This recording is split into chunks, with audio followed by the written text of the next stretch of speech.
નરેન્દ્રભાઈની દ્રઢ રાજશક્તિ, સેનાનું પરાક્રમ, આપણી ખુફિયા એજન્સીઓની સટીક જાણકારી અને સેનાની મારક ક્ષમતાએ પાકિસ્તાનના 9 સ્થાનો પર આતંકવાદીઓના અડ્ડાઓને ધ્વંસ કરી જમીન દોસ્ત કરી નાખી. આપણા દેશની મહિલાઓના માથા પરથી સિંદૂર ભૂસવાવાળા આતંકવાદીઓની સમાપ્તિનો કાર્યક્રમ એટલે ઓપરેશન સિંદૂર કરી નરેન્દ્ર મોદી સરકારે આતંકવાદીઓને મક્કમ જવાબ આપ્યો છે.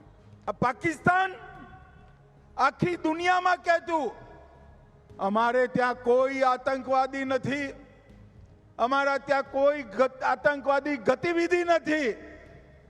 ભારત ખોટી ખોટી ફરિયાદો કરે છે. ઓપરેશન સિંદૂરના મિસાઇલ ત્રાટક્યા અને આતંકવાદીઓ સપાચટ થયા. પાકિસ્તાન દુનિયામાં એક્સપોઝ થઈ અને બીજા દિવસે